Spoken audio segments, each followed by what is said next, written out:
श्री स्वामिनारायण मेकमन्त्रम्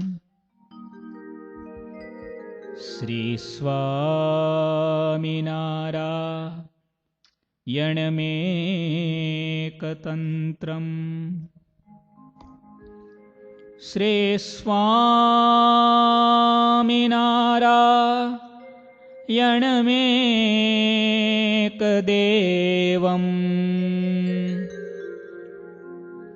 श्री स्वामिनारायण मानमामि।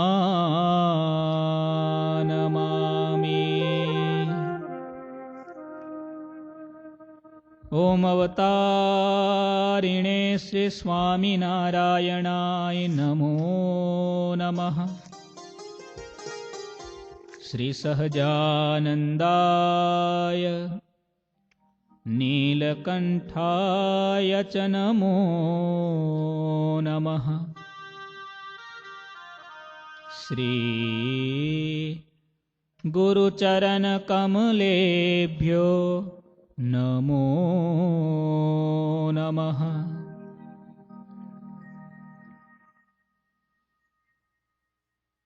बोलो श्री स्वामिनारायण भगवाननी। श्री हरे कृष्ण महाराजनी। श्री घनश्याम महाराजनी।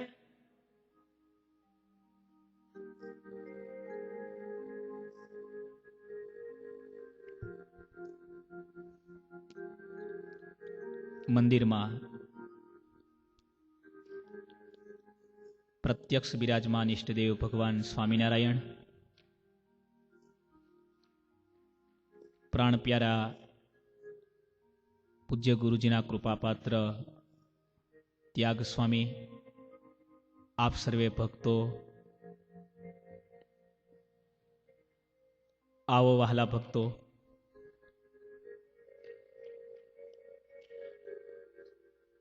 દુનિયાભરમાં ફેલાયેલા ભગવાન સ્વામિનારાયણના મંદિરોમાં નિત્ય સાંજે ગવાતી પ્રાર્થના, એનું શું મહત્વ છે, એ પ્રાર્થના સત્સંગમાં કઈ રીતે પ્રગટ થઈ, એની કથા આપણે થોડી સાંભળી હતી. આગળ આપણે આજે સાંભળીશું. निर्विकल्प उत्तमयति निश्चैतौ घनश्याम महात्म ज्ञानयुत भक्ति तौ एकांतिक सुखधाम. निर्विकल्प उत्तमयति निश्चैतौ घनश्याम महात्म ज्ञान च भक्ति तौ एकांतिक सुखधाम. मोहि में तव भक्तपनो तामे कोई प्रकार दोष न रहे कोई जात को सुनियो धर्म कुमार. मोहि में तव भक्तपनो तामे कोई प्रकार दोष न रहे कोई जात को सुनियो धर्म कुमार. तुम्हारो तव भक्त को द्रोह कबू नहीं हो. तुम्हारो तव भक्त को द्रोह कबू नहीं हो.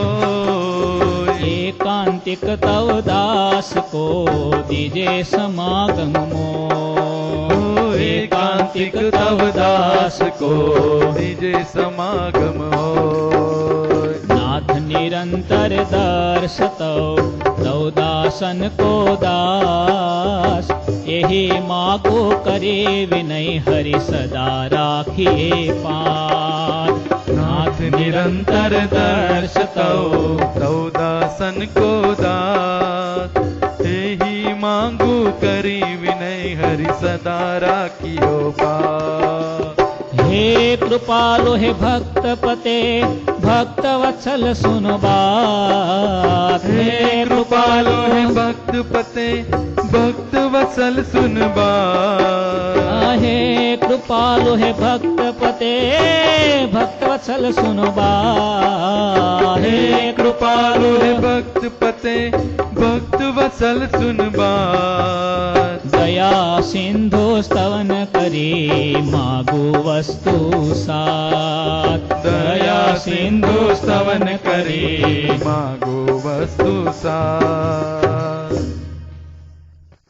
ભગવાન શ્રીહરિની સભામાં પ્રેમથી ભરેલા પ્રેમના સાગર એ પ્રેમાનંદ સ્વામીએ આ પ્રાર્થના જ્યારે ગાય હશે, આ પ્રાર્થનાની પાછળ એક વલોપાત છે. છાસમાં વલોણું કરવામાં આવે ને અને પછી માખણ નીકળે, એમ પ્રેમાનંદ સ્વામીનું હૃદય વલોવાયું છે. પ્રેમના એ સાગર પ્રેમાનંદ સ્વામીનું હૃદય આજે ભરતીમાં આવ્યું છે. પ્રેમનો દરિયો હિલોળા લેવા લાગ્યો છે. સુરતની એ સભામાં પ્રેમાનંદ સ્વામીએ પ્રાર્થના ગાઈ, ભગવાનની પાસે માગણી કરી, હે મહારાજ, આ 7 વસ્તુ મને આપજો. 7 પ્રકારની સ્વામીની માગણી છે. કહેવાય છે ને મા ગણી.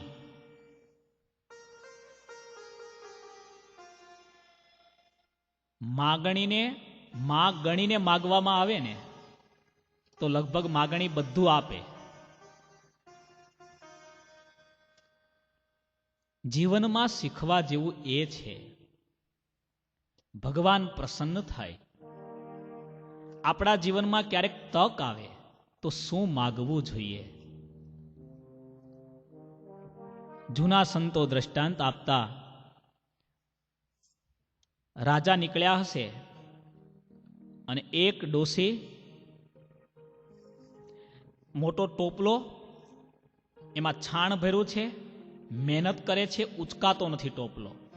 રાજા ઊભા રહ્યા, ટોપલો માથે ચડાવ્યો. રાજાને દયા આવી, આવા વૃદ્ધ છે, અમારા પ્રદેશમાં રહેનારા છે, એને સુખી કરવા માટે કંઈક કરવું જોઈએ. માણસોને હુકમ કર્યો, આ જગ્યાએ રહેનારા ડોસીમાને બોલાવી લાવો. દરબારમાં ડોસીમાં આવ્યા. ડરતા ડરતા, મારી ભૂલ થઈ હશે, શું રાજા મને કંઈક દંડ કરવાના છે? દરબારમાં આવીને ઊભા છે. રાજાએ ઊભા થઈ હાથ જોડી કહ્યું, માજી, ઓળખાણ પડે છે? ફલાણી જગ્યાએ તમારા માથા ઉપર ટોપલો ચડાવ્યો હતો, એ પોતે હું રાજા. ડરતી હતી સ્ત્રી, એના હૃદયમાં ભાવ થયો કે અમારા ગામનો રાજા કેવો ઉદાર. આશીર્વાદ આપવાનું મન થયું. મને શું કામ બોલાવી અહીંયા? માજી, એટલા માટે, અમારા જેવા રાજાઓના રાજ્યમાં તમારા જેવા ગરીબ વડીલ વ્યક્તિ હોય અને દુખી થાય તો સાપ અમને લાગે. માજી, તમે જે માગશો એ આજે મારે આપવું છે. જાણે કે રાજાની આજે કહું તૂટી રહી છે, એને એમ છે કે આ માજી માગે તો અડધો રાજ્ય દરબાર આપી દો. ભરી સભામાં ચારે બાજુ દરબારીઓ, મંત્રી પરિષદ આખી બેઠી છે અને રાજાએ આદેશ કર્યો, માજી જે માગો તે આપીશ. અને ડોશીએ કહ્યું કે મહારાજ, આ એક દિવસનું દુઃખ નહીં, કાયમનું દુઃખ છે. હું ગામમાં જાઉં અને બહેનો ભાઈઓ દોડી દોડીને છાણ લઈ લઈ, મારે શું થાય? તમે જો રાજી થયા હો તો આખા ગામમાં ઢંઢેરો પીટાવી દો કે આખા ગામનું છાણ મારા સિવાય કોઈ અડે નહીં.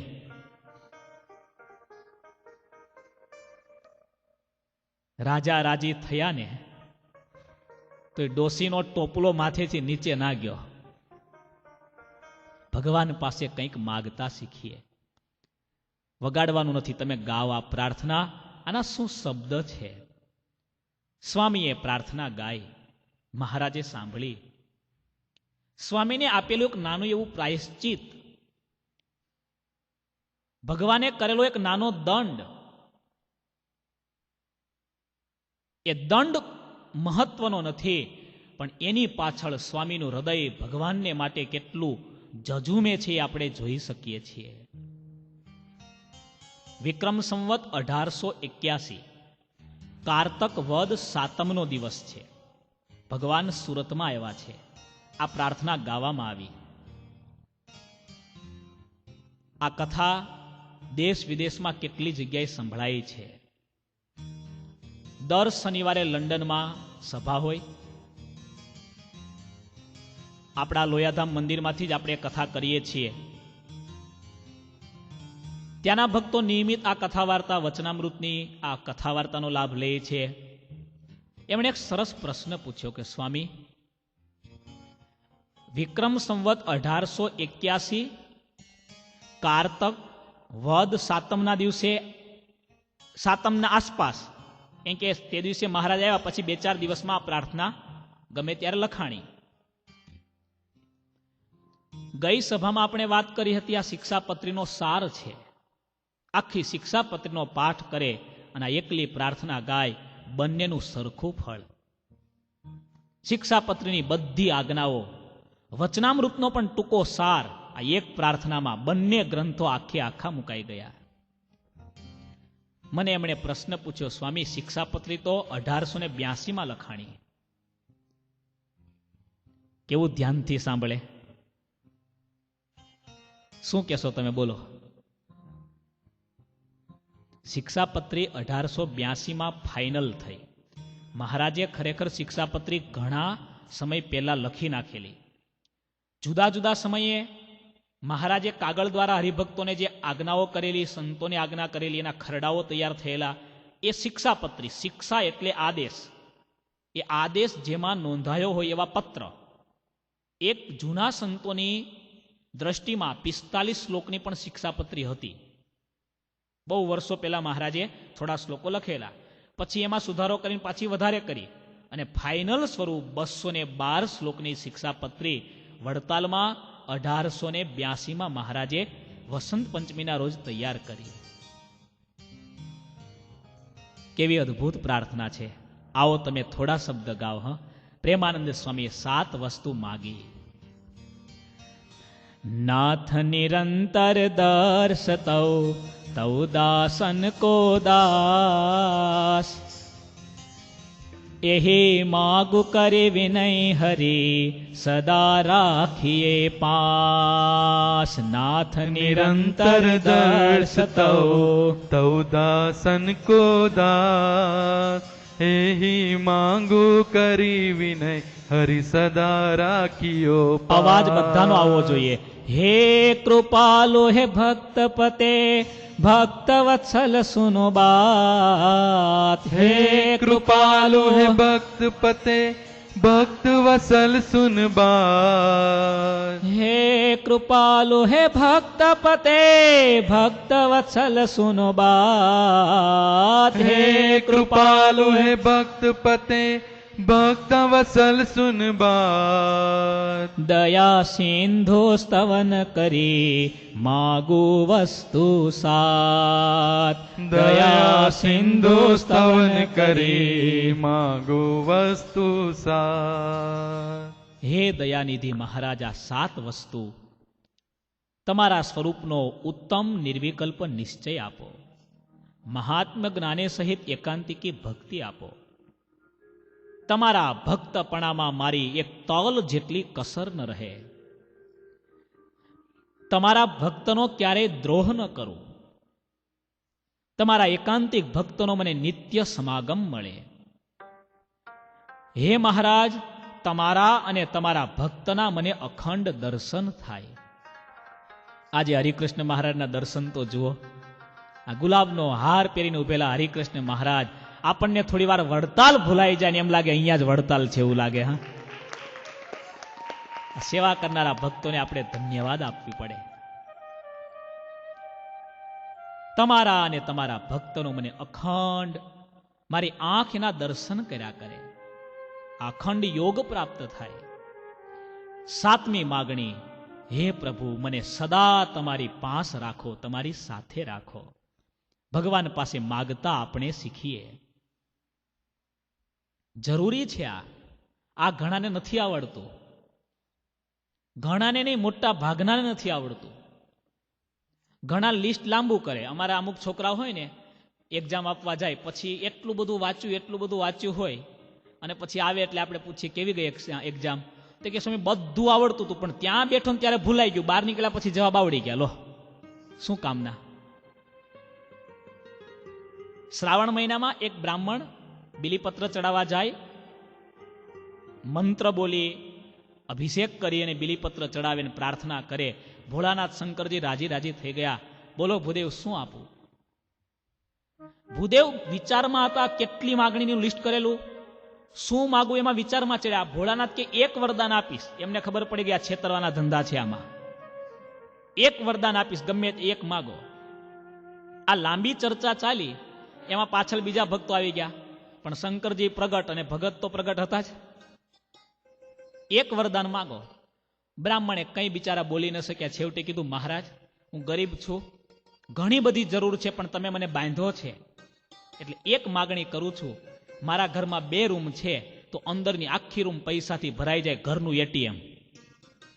દરવાજો ખોલીએ એટલે રોકડા નીકળે જ, બસ આખી રૂમ પૈસાથી ભરાઈ જાય. ભગવાને કીધું તથાસ્તુ, માગે તે આપવું પડે. પણ બરાબર એની પાછળ એક પટેલ ઉભેલા. એને કીધું તમે હવે તમારે જોઈએ તમે માગી લો. પટેલને થયું ચાલો હવે હું માગી લો. એને થયું કે મારી પાસે પૈસા છે, બધું છે. એને કીધું મારે 2 રૂમ છે, તો અંદરની રૂમ આખી ગોલ્ડથી ભરાઈ જાય, ચિંતા નહીં. તે ભગવાન કે તથાસ્તુ. એટલી વારમાં ત્યાં ચોર આવેલો. એ મંદિર જોયું એટલે એને થયું કે હજી અંજવાળું છે, ગામમાં જવા જેવું નથી, તો આ ભગવાન શંકરજીના દર્શન કરી લો, મને સફળતા મળે. અને મળી ગઈ જોરદાર. ભગવાને કીધું તારે માગવું હોય તો માગી લે. ચોરને શરમ આવી કે આપ માગવામાં મજા નથી, પણ થયું કે લાભ લેવા જ જેવો છે, ગામમાં ધંધો કરવા જાઉં છું તો અહીંયા કરી લઉં. ભગવાનને કીધું હું ભગત નથી. ભગવાન કે ભલે ભગત નહીં, પણ હું તો ભગવાન છું ને, તારે જે જોઈએ તે બોલ. અને ત્યારે પેલા ચોરે પ્રાર્થના કરી, મહારાજ તમારી પાસેથી અધિકાર કરતા વધારે માગું ગેરવ્યાજબી કહેવાય, એટલે એક કામ કરો, 2ના પાક્કા એડ્રેસ આપો, બીજું હું કરી લઈશ. હે કૃપાલુ હે ભક્તપતે, ભક્ત વત્સલ સુનો બાત. હે કૃપાલુ હે ભક્તપતે, ભક્ત વસલ સુન બાત. દયા સિંધુ સ્તવન કરી માગુ વસ્તુ સાત. દયા સિંધુ સ્તવન કરી માંગો વસ્તુ સાત. આ 7 માગણી સ્વામીએ કરી. ભગવાન પાસે, સાધુ પાસે માગતા શીખો. ક્યારેક સંત રાજી થાય તો શું માગવું જોઈએ. સત્સંગની ઘણી કથાઓ છે, પણ એટલી વસ્તુ આ 7માંથી એકાદ માગવા જેવી છે. બસ નિશ્ચય માગો, ભક્તિ માગો, ભગવાનના દર્શન માગો. પોતામાં કંઈક દોષ હોય એ બધા દોષ દૂર થાય એવું માગો. હવે સ્વામી બીજી પ્રાર્થના કરે છે કે મહારાજ આપણે ગાતા જઈએ અને સ્વામીના શબ્દ સાથે સમજવા પ્રયત્ન કરીએ. સહજાનંદ મહારાજ કે સબ સત્સંગે સુજાણ. તાકુ હોય દ્રઢ વર્તનો શિક્ષાપત્રી પ્રમાણ. સહજાનંદ મહારાજ કે સત્સંગ સુજાણ.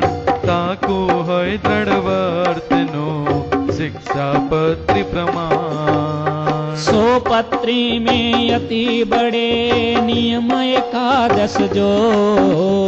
सो पत्री में अति बड़े નિયમ એકાદશ જો. સરસ ગાઓ છો. હા, હવે રંગ ગાયો. થોડું આમ તાળી પાડીને ગાઓ ને. દરરોજ ગાઈએ છીએ, પ્રાર્થનાને પાકી કરીએ છીએ આપણે આજે વાલા ભક્તો. સો પત્ની में अति बड़े नियम एकादश जो. સો પત્રી में अति बड़े नियम एकादश जो. ताके व्यक्ति कहत हूँ सुनियो सब चित प्रोय. ताके व्यक्ति कहत हूँ सुनियो सब चित प्रो. हे हिंसा न करनी जानत के पर प्रिय संग को त्याग हिंसा न करवी जंतु की पर त्रियसन को त्याग मांसन खावत मद्य को पीवत नहीं बड़ भाग मांसन खावत मद को पीवत नहीं बड़बाग। પ્રેમાનંદ સ્વામી પ્રાર્થના કરે છે મહારાજને, હે પ્રભુ, તમારા આ સત્સંગમાં જેને રહેવું હોય ને, દરિયામાં રહેવા માટે એક જ નાની શરત છે. જે મનુષ્ય, જે પ્રાણી, જે જળચરના શરીરમાં શ્વાસ ચાલુ હોય એ દરિયામાં ટકી શકે. જેના શરીરમાં શ્વાસ બંધ થાય એવા એક પણ વ્યક્તિને દરિયો રાખતો નથી. ખબર છે ને? મરદાને, મરેલી વ્યક્તિને, મરેલી વસ્તુને સમુદ્ર પોતાના મોજા દ્વારા કિનારે ફેંકી દે છે. એમાં દરિયો, આ સત્સંગ દરિયા જેવો છે. આમાં માછલા જેવા છે સમાઈ જશે, ડેડકા જેવા છે સમાઈ જશે, કાચબા જેવા છે એ સમાઈ જશે, શંખલા જેવા છે એ સમાઈ જશે, ખોટા મોતી હશે એ સમાઈ જશે. પણ મરદા જેવા બની જશે ને, જેના જીવનમાંથી ભગવાનનો વિશ્વાસ, જેના હૃદયમાંથી ભગવાનનો મહિમા નીકળી જશે ને, એવા મરદા જેવા એક પણ વ્યક્તિને આ સત્સંગ પોતામાં નહીં ટકાવી શકે. સદગુરુ ગોપાળાનંદ સ્વામીની વાતો હું વાંચતો હતો. કેટલી સરસ સ્વામીએ વાત કરી. ભગવાન ક્યાં નિવાસ કરે છે? શુદ્ધ ભક્તના હૃદયમાં ભગવાન અખંડ નિવાસ કરે છે. એવું ન કીધું મંદિરોમાં, એવું ન કીધું આ તીર્થમાં. સદગુરુ ગોપાળાનંદ સ્વામીનો નિર્ણય નહીં, રામાયણમાં આખો પ્રસંગ છે. ભગવાન રામચંદ્રજી પૂછે છે, મને રહેવા જેવી જગ્યા બતાવો. અને ત્યારે સંતોએ જગ્યા બતાવી છે. પ્રભુ, જેના હૃદયમાં કામ નથી, જેના હૃદયમાં લોભ નથી, એવા ભક્તના હૃદયમાં જાઓ, ત્યાં તમને નિત્ય નિવાસ મળશે. ભગવાનને રહેવાનું એડ્રેસ છે એ. શ્રીમદ ભાગવતમાં પ્રસંગ છે. ભગવાનને રહેવાની જગ્યા ભક્તનું હૃદય છે. પ્રેમાનંદ સ્વામી પ્રાર્થના કરે છે, હે મહારાજ, તમારા બધા સત્સંગીને જાણવા જેવી વાત છે. શિક્ષાપત્રી પ્રમાણે એનું જીવન દ્રઢ હોવું જોઈએ. તમારે દાદરા ચડવા હોય, નીચેના માળથી ઉપરના માળે જવું હોય, અંગ્રેજીમાં હજી તમને સમજાવું કે તમે તમારા એક લેવલથી બીજા લેવલમાં જવું હોય, દાદરા ચડવા હોય તો બે વસ્તુ જોઈએ. એક તો દાદરો જોઈએ અને બીજું દાદરા ચડવાની કેપેસિટી જોઈએ. ડિસેબલ થઈ જાય દાદરો ચડી શકે? ચડી શકે? આપણા જેવો મજબૂત હોય પણ એથી સીધો કૂદકો મારીને ચડાય ઉપર? હા કે ના? તો કયો કરીએ પ્રયોગ, કોઈની તાકાત હોય તો. બંને જરૂરી છે. દાદરો પણ જોઈએ અને ત્યાર પછી શક્તિ પણ જોઈએ. ભગવાનની આજ્ઞા છે ને સીડી છે, પગથિયા છે. શિક્ષાપત્રીના 212 શ્લોક નથી, એ 212 અક્ષરધામના પગથિયા છે. એ 212 શ્લોક પ્રમાણે રહેતો હશે ને, ભગવાને પ્રતિજ્ઞા કરી છેલ્લે કે આ પ્રમાણે જે રહે છે એ મારો છે. મારો એટલે અક્ષરધામનો અધિકારી છે. અને પછી લખ્યું છે, આ પ્રમાણે નથી રહેતો એ સત્સંગથી બહાર છે, સમુદ્રમાંથી બહાર નીકળી ગયો. શું કામ? એનું જીવન મળદા જેવું છે. ભગવાનની શિક્ષાપત્રી 212 પગથિયા છે અક્ષરધામમાં પહોંચવાના. પણ ચડીશું ક્યારે? એના માટે વિટામિન લેવું પડશે. એ પગથિયા ચડવા માટે આપણા શરીરમાં શક્તિ જોશે. એ શક્તિ એટલે વચનામૃત. એ વિટામિન છે, એ ટોનિક છે. નિશ્ચયની વાતો, મહિમાની વાતો, સમાગમની વાતો આવે અને આ વાત સાંભળ્યા પછી બળમાં આવી જાય જીવ. ત્યાર પછી શિક્ષાપત્રી અઘરી ન લાગે. બાકી શિક્ષાપત્રી ખબર છે ને, આજે જ એક ભગત આવ્યા હતા. ત્યાગ સમય હસતા હસતા પૂછ્યું, ભગત એકાદશી ચાલુ થઈ? તો કે સ્વામી તમે SMS કરો ત્યારે કરું, નકર ના કરું. લો જોયું? આવા તો કેટલાય હશે અમેરિકામાં, કેટલાય હશે. વાલા ભક્તો, સ્વામી એમ કહે છે શિક્ષાપત્રી પ્રમાણે દ્રઢ રહેવું જોઈએ. એ શિક્ષાપત્રીમાં 11 મુખ્ય નિયમો છે, આજ્ઞાઓ છે. એની વિકતી હે પ્રભુ હું તમારી આગળ રજૂ કરું છું. હે મહારાજ, તમે મારી પ્રાર્થના સાંભળો. આ 11 પ્રકારની તમારી મુખ્ય આજ્ઞા છે. મન કર્મ વચને કરીને ક્યારે ભંગ ન થાય એવી મારા ઉપર કૃપા કરો. પહેલી આજ્ઞા, હિંસા ન કરની જંતકી. શરૂઆત મહારાજે ત્યાંથી કરી. पीपा पापन केजिए तो पुण्य किया सो बार, अगर किसी का लिया नहीं तो दिया 12,000. ધર્મની શરૂઆત અધર્મના પરિત્યાગથી થાય છે. ડોંગરેજી મહારાજ એમ કહેતા, ન કરવાનું કામ છોડી દઈએ એ ધર્મનું પહેલું પગથિયું. પણ આપણે શું કરીએ છીએ? કરવાનું પણ કરીએ છીએ. આગળ બોલી ગયા ખરા બધા જ. મંદિરમાં આવીએ ત્યારે પ્રસાદ પણ ખાઈએ અને બહાર જઈએ ત્યારે થોડું ઘણું, કદાચ તમે એટલા બધા આગળ નહીં, પણ ડુંગળી લસણ કદાચ દરરોજ નહીં, પણ ક્યારેક પ્રસંગોપાત, ઓકેઝનલી. અમેરિકામાં તો સરસ શબ્દ છે, સ્વામી આમ નહીં પણ આ ઓકેઝનલી. પાછા કે બિયર, શું કે પેલું બિયર ને વાઇન મને ખબર નથી પડતી શું એમાં. અમે એ નથી પીતા, પેલું પીએ છીએ. લો, મહારાજે બધી આજ્ઞાઓ તમે જુઓ, આખી શિક્ષાપત્રનો સાર તમે જુઓ. એમ ન કીધું ભક્તિ કરવી, પણ શું કીધું? ધર્મ વિનાની ભક્તિ ન કરવી. બધી આજ્ઞા તમે જુઓ. એમ ન કીધું ભગવાનનો પ્રસાદ ખાઓ, આવી શિક્ષાપત્રીમાં આજ્ઞા આવે છે કે? પણ એવી આજ્ઞા કરી કે અપવિત્ર વસ્તુ હોય ને ભગવાનને ધરાવેલી હોય ને તો પણ ભગવાન સ્વામિનારાયણને સર્વોપરી કહીએ છીએ. 399 જેટલા હિન્દુ ધર્મના મહાન શાસ્ત્રો હતા. મહારાજને ખબર છે આ કળિયુગમાં કોઈ વાંચવા જવાના નથી. એ બધા શાસ્ત્રનો સાર માત્ર ને માત્ર 212 શ્લોકની અંદર આપી દીધો. ગાગરમાં સાગર સમાય નહીં, પણ તેમ છતાં સમાવી દીધો. એટલે આપણે મહારાજને સર્વોપરી કહીએ છીએ. એટલે કહીએ છીએ શિક્ષાપત્રી વાંચજો ભક્તો, વાંચજો. હા, મારી વિનંતી છે. હવે તો શિક્ષાપત્રીને લોકો નેવે ચડાવવા માંડ્યા. લો, શિક્ષાપત્રી વાંચજો. આ 212 પગથિયા છે, એમાંથી એકાદ અધૂરું હશે ને તો પણ અક્ષરધામમાં નહીં પ્રવેશ મળે. બંને જરૂરી છે, બંને. બધી આજ્ઞાઓ તમે જુઓ, નાથી કરી. પહેલી જ આજ્ઞા 11મો શ્લોક, કોઈ પણ પ્રાણીની અમારા ભક્તોએ હિંસા ન કરવી. પ્રેમાનંદ સ્વામીએ આખી શિક્ષાપત્રીનો સાર આ 11 વાતમાં લીધો છે. ટૂંકમાં આપણે સાંભળીએ. સ્વામી એમ કહે છે, હે પ્રભુ, કોઈ જીવની મારાથી હિંસા ન થાય. હિંસાની વાત આવે એટલે એનો અર્થ સીધો એવો થાય, મારવું. દુનિયાનો એક એવો ધર્મ છે અતિ કરુણામાં માનનારો, બુદ્ધ ધર્મ. અતિ કરુણા, ભગવાન બુદ્ધની કરુણા. એટલે એમ કહી શકાય કે એટલી કરુણાની ચર્ચા બીજા ધર્મમાં ક્યાંય નથી. લોકોના હૃદય સુધી પહોંચવાની વાત. પણ એ ધર્મમાં એક મોટો બગાડ ચાલુ થયો. કેવો? માણસ ઉપર, પ્રાણી ઉપર, બધા ઉપર દયા કરો.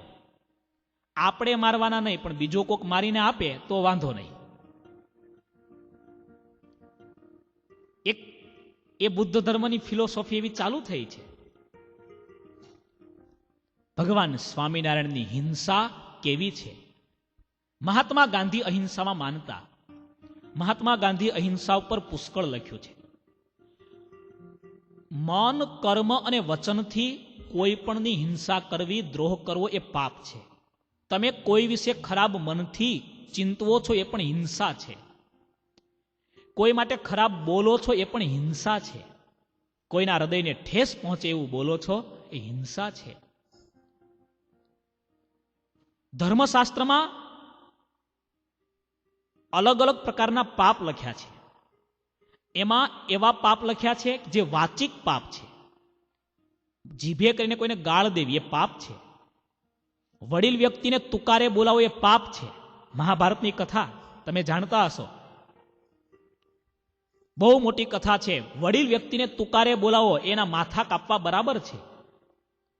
યુધિષ્ઠિર અને અર્જુન વચ્ચે થોડો અણબનાવ થયો, મારી નાખવા સુધીની પ્રતિજ્ઞા હતી. અર્જુન તો પ્રતિજ્ઞામાં દ્રઢ હતો કે હવે કાં હું મરીશ ને કાં મારા મોટા ભાઈને મારીશ. ભગવાન શ્રી કૃષ્ણે વચલો રસ્તો બતાવ્યો કે શાસ્ત્રમાં લખ્યું છે કે વડીલને તુકારે બોલાવો, એનું ગળું કાપવા બરોબર જ છે. તો તુકારો કરી દે એટલે તારી પ્રતિજ્ઞા રહી અને મોટા ભાઈનું ગળું મોટા ભાઈ જીવતા રહે. જુઓ, આ હિંસાના પ્રકારો છે બધા. શિક્ષાપત્રી ભાષ્યમાં સતાનંદ સ્વામીએ 8 વ્યક્તિઓ ગણાવ્યા છે. આ 8 જણાને પશુને મારવાનું જ પાપ લાગે. કેટલા જણા? અનુમંતા વિશેષેતા નિહંતા ક્રયવે ક્રયે સંસ્કર્તા ચોપહર્તા ચ ખાદકશ્ચેતિ ઘાતકઃ. અનુમોદન આપનારો, સપોર્ટર અંગ્રેજીમાં કહેવાય ને, યાદ ગણજો. વિશેષિતા, મરેલા પશુઓના ટુકડા કરનારો. નિહંતા, પશુને શસ્ત્રથી અથવા કોઈ પણ રીતે એની કેને મારનારો. ક્રય વિક્રય, એને ખરીદનારો અથવા એને વેચનારો. 4, સંસ્કર્તા, એને રાંધનારો, પકાવનારો.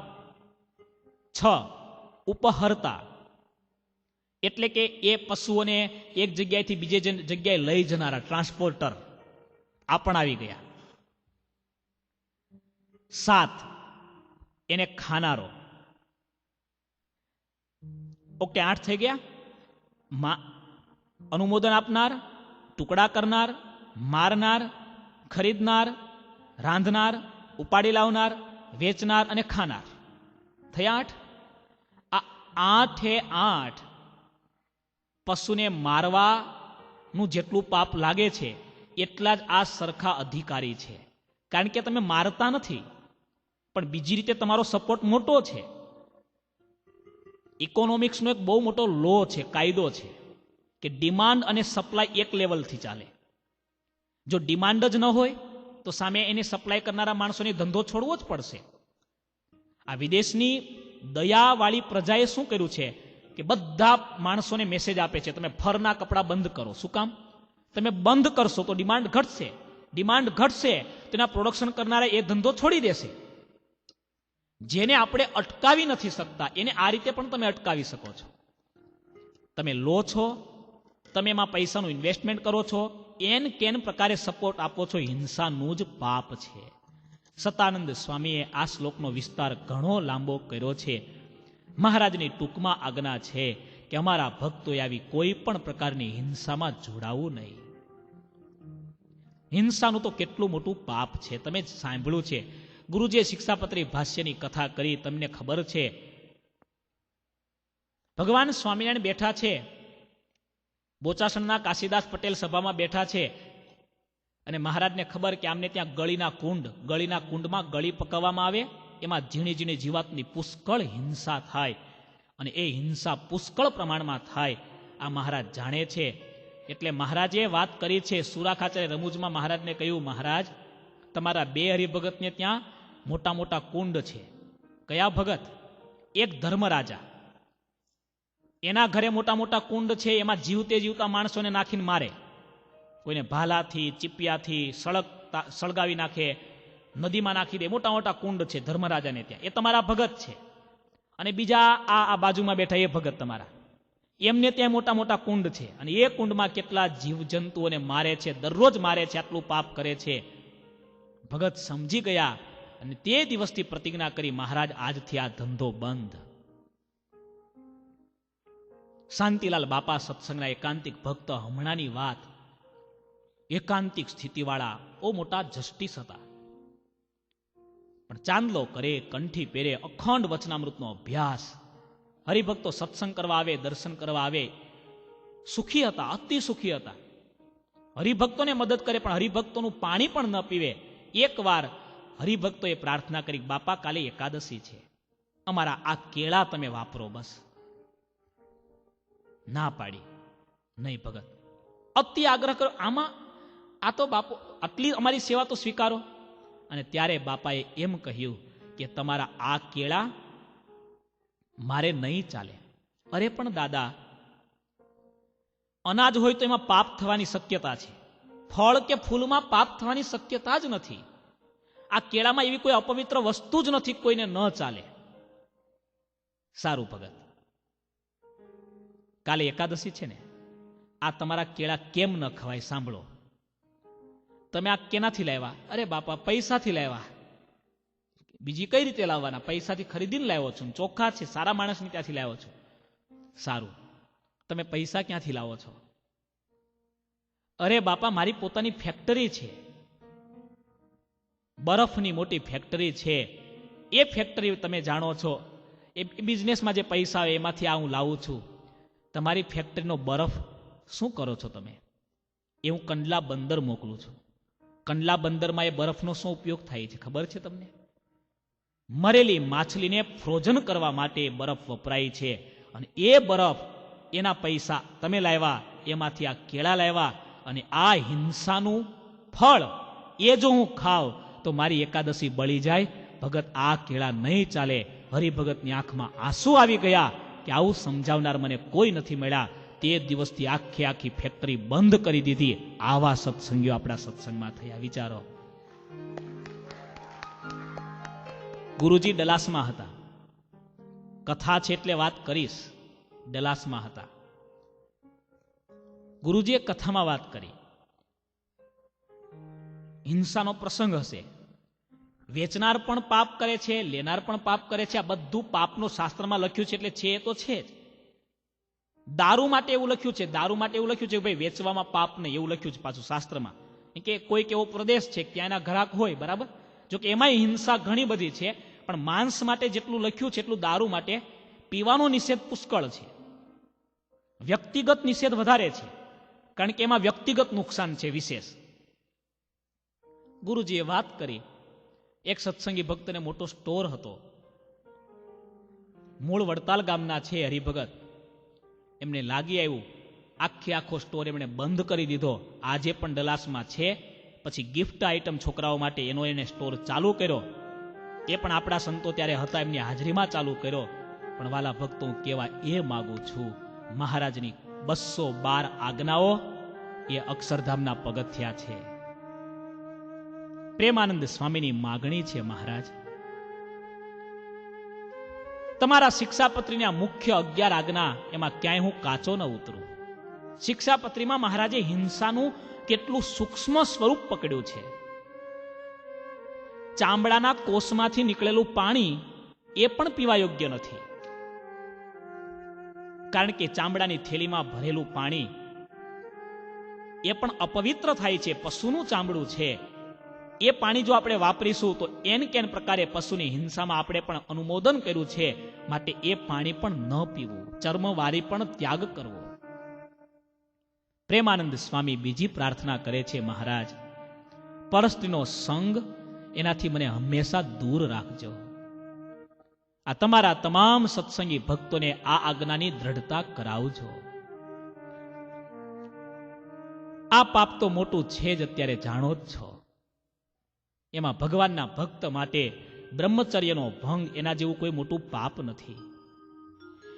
બ્રહ્મને પામવાનો જે ઉત્તમમાં ઉત્તમ માર્ગ, એનું જ નામ બ્રહ્મચર્ય. બ્રહ્મચર્યના 2 સ્વરૂપ છે.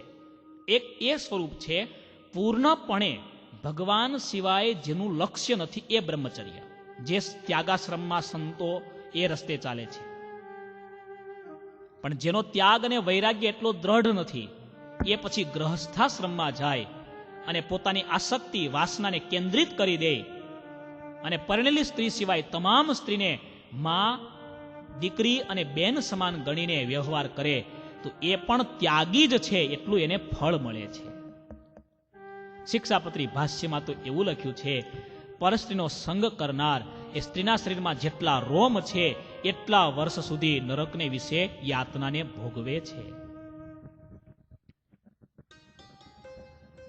આ શાસ્ત્રની વાત વાંચું છું, કામ બુદ્ધિએ કરીને, ભૂલથી નહીં, શાસ્ત્રની વાત વાંચું છું. કામ બુદ્ધિએ કરીને સ્ત્રીના કપડાનો પણ સ્પર્શ કરે છે, એને પણ બ્રહ્મ હત્યા જેટલું પાપ છે. ભૂલથી થઈ જાય એ વસ્તુ જુદી છે. પ્રેમાનંદ સ્વામીનું જ કીર્તન આપણે જાણીએ છીએ. સ્વામીએ કીર્તનમાં લખ્યું ને, આ આજ્ઞાઓ મહારાજની છે. વારંવાર મહારાજે હરિભક્તોની સભામાં, સંતોની સભામાં આ આજ્ઞાઓ કરી છે.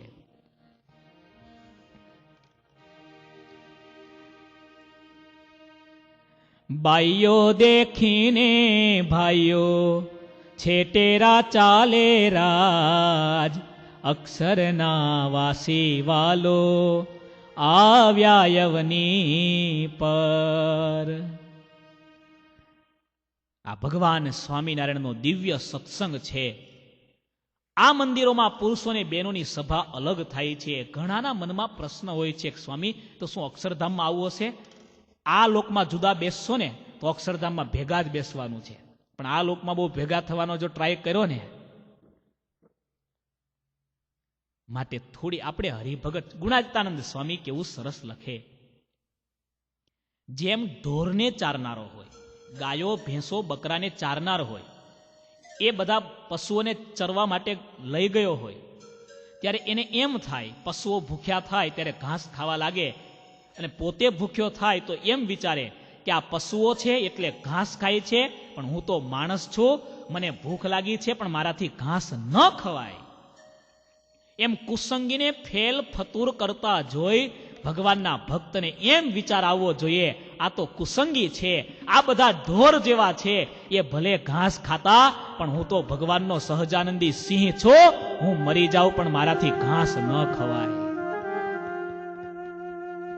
કામ બુદ્ધિએ કરીને શાસ્ત્રમાં એવું લખ્યું, એક સ્ત્રીનો સંગ કરનાર, એક સ્ત્રી સિવાય તમામ સ્ત્રીને મા બેન દીકરી ગણનાર એ બ્રહ્મચારી છે. સુરા ખાચરની વાત આપણે જાણીએ છીએ. મહારાજ કેટલા રાજી થયા. પરસ્ત્રી આવી છે, રાત્રિનો સમય છે, વેશ્યાઓને જોઈ તલવાર ખેંચનારે સુરા ખાચર ઉપર મહારાજ કેટલા રાજી થયા. આપણા સત્સંગી ભક્તો કેવા હતા. શિવલાલભાઈ શેઠના ઘરમાં એમના સાળી આવ્યા છે.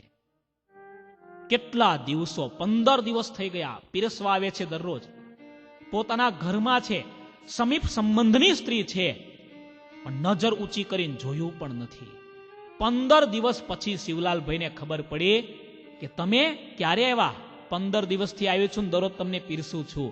આવા હરિભગત આપણા સત્સંગમાં હતા. તાળીઓથી વધાવો આવા ભગત. આટલો ફેર એમને 15 દિવસ પછી ખબર નહોતી ને હવે 15 દિવસ પહેલા ખબર પડી જાય. આવવાના છે. વાલા ભક્તો, આપણે ભગવાનના ભક્ત છીએ. બહેનોનો સંપર્ક રાખે એ ખોટું નથી, પુરુષોનો સંપર્ક રાખે એ ખોટું નથી, પણ પુરુષ અને સ્ત્રીની મર્યાદા જ્યાં તૂટે છે, ઘીનો ઘડો અને અગ્નિ ભેગા થાય છે, ત્યાં ભય ઘણા વધી જાય છે. અને આ દેશમાં તો ઇક્વલ રાઇટની વાત છે. હવેની સ્ત્રીઓ પુરુષો જેવા કપડાં પહેરે છે ને હવે ખબર નહીં પુરુષો હવે સાડી ના ચાલુ કરે તો સારું છે. હવે કંઈ કહેવાય નહીં, હવે કોણ કોનું હું પહેરી લે. પણ આપણે ભગવાનના ભક્ત છીએ, થોડા સાવધાન રહેજો.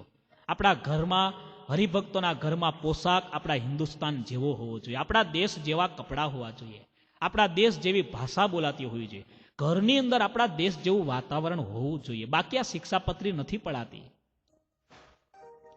આ દેશના ઘણા સત્સંગીઓ સાથે બેસવાનું થાય છે. આ આજ્ઞા બહુ અઘરી છે આ દેશમાં પાળવી. પ્રેમાનંદ સ્વામી મહારાજને પ્રાર્થના કરે છે, પ્રભુ તમારી ત્રીજી આજ્ઞા જે છે શિક્ષાપત્રીની મુખ્ય આજ્ઞા, માંસ ન ખાવું, એ પણ મહારાજ અતિ દ્રઢ મારી આજ્ઞા થાય. તમારા તમામ સત્સંગી ભક્તોને આજ્ઞા પાળવાની દ્રઢતા મળે. શિક્ષાપત્રી ભાષ્યમાં સતાનંદ સ્વામીએ કથા લખી છે. ચેદી નામના દેશના વસુ નામના રાજા હતા. અનેક યજ્ઞ કરી સ્વર્ગ સુધી છતે દેહે જઈ શકતા. ઉપરીચર વસુ તરીકે પ્રસિદ્ધ બન્યા. એકવાર દેવતાઓની સભામાં પ્રશ્ન આવ્યો. અમુક ઋષિઓ હતા, એમણે કહ્યું યજ્ઞ કરવો છે તો યજ્ઞમાં પશુની હિંસા ન થાય, માંસ ભક્ષણ ન કરી શકાય.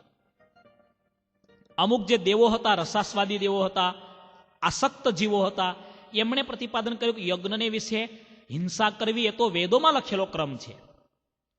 આવી તકરાર થઈ અને એ સમયે યજ્ઞ કરીને છતે દેહ સ્વર્ગમાં આવેલા ઇન્દ્રની બાજુમાં બેઠેલા, અડધા આસન ઉપર બેઠેલા ઉપરીચર વસુ નામના રાજાને પૂછવામાં આવ્યું કે આ મોટો વિવાદ છે, તમે આમાં નિર્ણય કરો. હિંસા કરવી જોઈએ યજ્ઞમાં કે ન કરવી જોઈએ? આ નિર્ણય થવો જોઈએ. અને આ વાત લોકો વાંચેલી બોલે છે, સાંભળેલી બોલે છે. તમે પ્રેક્ટિકલ યજ્ઞ કરીને સ્વર્ગ સુધી પહોંચ્યા છો. હિંસા વગરના યજ્ઞ કરીને સ્વર્ગ સુધી આવેલા ઇન્દ્રની બાજુમાં બેઠેલા ઉપરીચર વસુ લાલચમાં આવી ગયા કે આ દાઢીવાળા બાવા અમને શું આપી દેશે, હું એનો પક્ષ રાખીશ તો મને ઝૂંપડામાં લઈ જશે. અને આ સોનાની માળાઓ, મોતી પહેરેલા, આ સોનાના મુગટ પહેરેલા દેવો બધા છે એક બાજુ, એનો પક્ષ નહીં રાખું તો મને ઇન્દ્ર બાજુમાં નહીં બેસાડે. લાલચમાં આવીને એટલું જ બોલ્યા. સત્ય એ હતું, એના અનુભવમાં પણ એ હતું કે હિંસા વગરના યજ્ઞથી જ માણસ કંઈક પામી શકે. હિંસાવાળા યજ્ઞથી કોઈ સિદ્ધિ થતી નથી, પ્રાપ્તિ થતી નથી. પણ તેમ છતાં ખોટું બોલ્યા. યજ્ઞમાં હિંસા થઈ શકે. આમ બોલતાની સાથે ઉપર સ્વર્ગમાં હતા, ત્યાંથી સીધે સીધા પૃથ્વીમાં, અને પૃથ્વીની અંદર ખાડો થઈને અંદર ઘરી ગયા. શાસ્ત્ર એમ કહે છે હિંસાનું પ્રતિપાદન કર્યું તો પણ આટલું મોટું દુઃખ આવ્યું. અત્યારનું વિજ્ઞાન મોટા ભાગે આ દ્રષ્ટિએ સંમત થઈ રહ્યું છે કે ઓરિજિનલી માંસાહાર છે મનુષ્ય માટે નથી. માણસના આંતરડા બહુ લાંબા હોય છે, માંસાહારી પશુના આંતરડા ટૂંકા હોય છે. બીજી વાત, શાકાહારી કોઈ પણ પ્રાણી કે મનુષ્ય બધા આવી ગયા, એના દાંત શાર્પ નથી હોતા. આપણા જડબાના દાંત તમે જુઓ, આપણે જડબાથી ખાઈએ. શાકાહારી કોઈ પણ પ્રાણી જડબાથી ખાય, જડબા એના બુઠ્ઠા હોય. માંસાહારી કોઈ પણ પ્રાણી એના દાંતથી કાપી કાપીને ખાય. ભગવાને રચના જ જુદી કરી છે બંનેની, એ પણ જરૂરી છે વિભાગ. ભગવાનને કંઈક લાગ્યું હશે એટલે એવા પ્રાણીઓ કર્યા, કારણ કે જંગલમાં જીવજંતુ મરતા એનો એ ભગવાનને આખી સાયકલ ગોઠવી છે. શાકાહારી અને માંસાહારી કોઈ પણ પ્રાણી વચ્ચે બહુ મોટા મોટા તફાવત છે.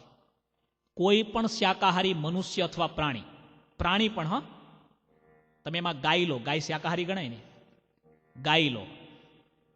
કોઈ પણ શાકાહારી પ્રાણી મોઢાથી પાણી પીવે, એ જ્યારે પાણી પીવા જાય ત્યારે મોઢાથી પીવે.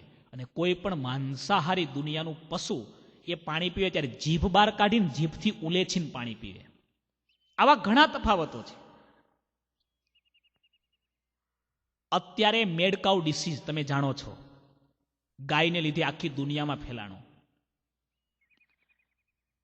સ્વાઇન ફ્લૂ આ ભૂંડના માંસને લીધે દુનિયામાં ફેલાયો. બર્ડ ફ્લૂ ચિકનને લીધે ફેલાયો. પણ અત્યાર સુધી ઘઉંને લીધે કોઈ રોગ થયો? ચોખાને લીધે કોઈ રોગ થયો? એકાદ માણસ પૂરતો કદાચ બની શકે, પણ ઇન્ટરનેશનલ વ્યાપ્ત કોઈ રોગ થયો? વાલા ભક્તો, અત્યારનું વિજ્ઞાન હવે નજીક આવતું જાય છે કે માણસે સુખી થવું હોય તો માંસાહારથી દૂર થવાની જરૂર છે. માંસાહાર થવાની ક્યાં ક્યાં શક્યતા, આ કથા છે એટલે આજે લઉં છું. આપણે પ્રેક્ટિકલ માંસાહાર ન કરીએ, પણ શાકભાજી આવે છે એમાં ફ્લાવર. આ દેશમાં જો કે અમે જોઈએ છીએ ઘણું સારું આવે છે, પણ ઇન્ડિયાના ફ્લાવરની અંદર તમે જુઓ ને, આટલી મોટી મોટી લાંબી લાંબી ઈયળો હોય, અને બેનો ઉતાવળમાં સીધું કાપીને વઘારી જ નાખે, ને પછી કે શાક બહુ મીઠું થયું. હા, એમાં મસાલા ઘણા ભળ્યા હોય ને. પછી ઘરમાં વપરાતી, રસોડામાં વપરાતી નાની મોટી વસ્તુમાં આપણે ચોક્કસ જોવું જોઈએ, ચોક્કસ તપાસ કરવી જોઈએ. ખાસ કરીને સુરતી પાપડી, વાલોળ, બરાબર. આપણે પેલી કચોરી બનાવે, શું લીલવા, એ ટેસ્ટી લાગે ને, પણ થોડી જોવા જેવી હોય. આ દેશમાં ભય ઓછા છે મેં જોયું, પણ આપણા દેશમાં એ લીલવાના દાણા જૂના થાય, કાળા પડી જાય. આમ તમે ઉપરથી જુઓ ને તો અંદર ઈયળ ચાલતી દેખાય. અમે તો કેટલી વાર પ્રેક્ટિકલી જોયું છે. એક એક દાણામાં 10-10, કારણ કે બધા કચોરી વાળા જ હોય, બધા આવ્યા હોય, રિટર્ન થયા હોય. કચોરીમાં વાસના એ ક્યાં જાય કયો? એ ક્યાં જાય પછી? એટલે પછી લીલવામાં આવે, બરાબર. વાલોળ વાળા વાલોળમાં આવે ને બધા. એક એક ઈયળની, એક એક દાણાની અંદર 2-4 ઈયળો આમ દેખાય રીતસર. તમે આમ નખ મારો તો બહાર નીકળે મોટી મોટી ઈયળો. થોડું આપણે જોઈ લેવું જોઈએ. નરી આંખે દેખાય એવું છે. કાળા પડી ગયા હોય, જૂના દાણા હોય તો જોવાનું. તાજા ફ્રેશ હોય તો બહુ વાર નથી લાગતી. હિંસા બહુ થવાની શક્યતાઓ છે. ધોયા વગરના ફળ શાકભાજી એમાં પણ બહુ મોટા દોષ છે, માટે એકવાર આપણે ધોઈ નાખવું જોઈએ. રસોઈમાં વપરાતા મસાલાઓ, ભગવાને કેવી રચના કરી છે. હળદીમાં તમે જુઓ તો પીળા જીવજંતુઓ હોય, મરચામાં તમે જુઓ તો લાલ જીવજંતુ હોય. જેવા કલરના મસાલા એવા જ કલરના અંદર જીવડાઓ હોય. એ બધા જેને જે ભાવતો એ બધા આવે એ રૂપમાં અંદર થઈ. માટે થોડું રસોડામાં ખાસ ધ્યાન રાખવા જેવું છે. પછી આ દેશની વાત કરીએ તો બેકરીની આઈટમ, બિસ્કિટ હોય, ચોકલેટ હોય, બધી જ વસ્તુમાં, અરે આઈસ્ક્રીમની અંદર પણ એગ્સ આવે છે, બરાબર. છોકરાઓ ખાસ આઈસ્ક્રીમ ખાતા હોય કે સ્વામી બહુ સરસ આઈસ્ક્રીમ, અમે અમેરિકાનો આઈસ્ક્રીમ જ ખાઈએ, બીજું કંઈ ના ખાઈએ, પણ કેટલા ઈંડા આવે છે તો જુઓ અંદર. હરિભક્તોના ઘરે મેં જોયું નાના નાના દીકરાઓ. આજે હું યાદ કરીશ, અમે હતા ને દાખલો બન્યો. એકાદશીનો દિવસ હતો. નીરજભાઈ જોશી નોર્થ કેરોલિનામાં કેરી નામના સિટીમાં રહી છે. એમનો નાનો દીકરો તેજ, એકાદશીનો દિવસ, સંતો અમે રસોડામાં હોઈએ એટલે અંદર તો કોઈ આવી ન શકે, છોકરા માટે નાસ્તો આપવાનો હતો. એટલે તૈયાર પેલી ચિપ્સ આવે એ કાઢીને છોકરાને નાસ્તામાં આપી. થોડી વારમાં છોકરો પાછો આવ્યો, બહુ નાનો દીકરો. એમના પપ્પાને કે આ ચિપ્સ ન ચાલે. કેમ? છોકરાએ કન્ટેન્ટ વાંચી અને કીધું કે આની અંદર પેલો કયું તેલ, હે, કોર્ન તેલ, બરાબર, યા ના કોર્ન સિરપ નહીં, તેલ હતું એ કે કોર્ન તેલથી આ તળી છે અને એકાદશી છે આજે, માટે આ ચિપ્સમાં અનાજનો ભાગ હોવાને કારણે આપણાથી ન ખવાય. આવી સમજણ પાક્કા હરિભગતના ઘરે 4-4 વર્ષના દીકરામાં છે. ત્યારે એમ થાય આ શિક્ષાપત્રીના પગથિયા ચડે છે આ રસ્તો.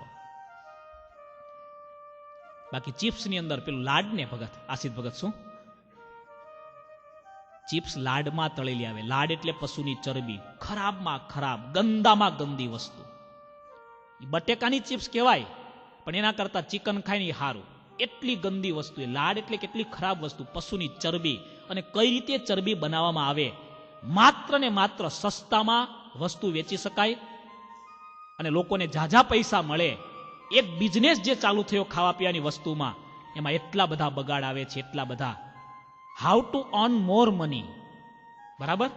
લોકોને ટેસ્ટી લાગે, લોકો ખાવા લાગે. લાડ હોય કે ફાડ હોય કોઈ જોવે નહીં. અને આ લોકોને ભાઈ ચરબીનું પેલું ફેટ હોય એટલે એમાં ગમે એટલું તળ્યા જ કરે તો લાંબા સમય સુધી ચાલે. બહુ ગંદી વસ્તુઓ આવે છે. ચિપ્સ ખાતા પહેલા પણ સાવધાન થવાની જરૂર છે. આ દેશમાં કેક પણ મને કહેતા હતા, મોટા ભાગની કેક 90-95% કેક ઈંડાવાળી આવે છે. આપણે હરિભગત છીએ, આપણા ઘરે તો ન વાપરીએ, પણ બીજે ક્યાંક ગયા હોઈએ તો પણ ધ્યાન રાખીએ. ઘરના નાના દીકરાઓને સમજાવી દઈએ. પ્રેમાનંદ સ્વામી પ્રાર્થના કરે છે, મહારાજ આ આજ્ઞાની દ્રઢતા આપજો.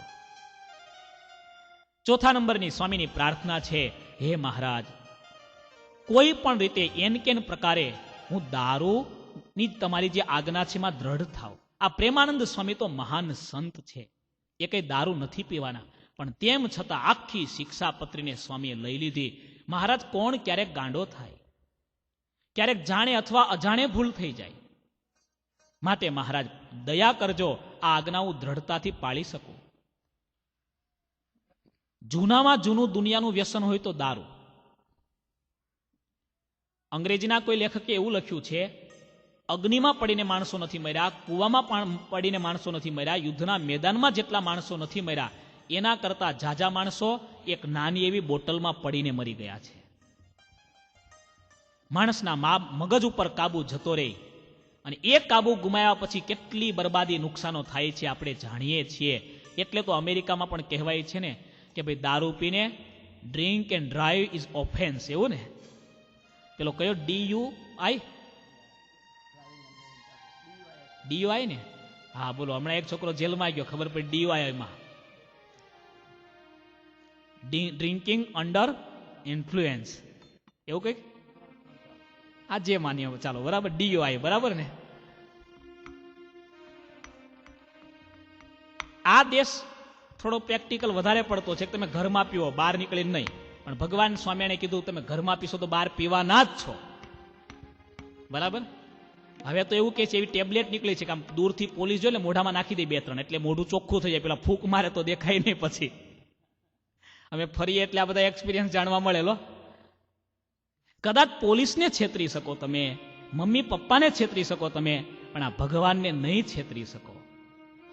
ભગવાન સ્વામિનારાયણ એટલા માટે કહે છે, પહેલી આજ્ઞા કરી, કીડી જેવા નાના જીવ જંતુને પણ મારો નહીં, કારણ કે એવી હિંસા કરશો તો ક્યારેક મોટી કરશો.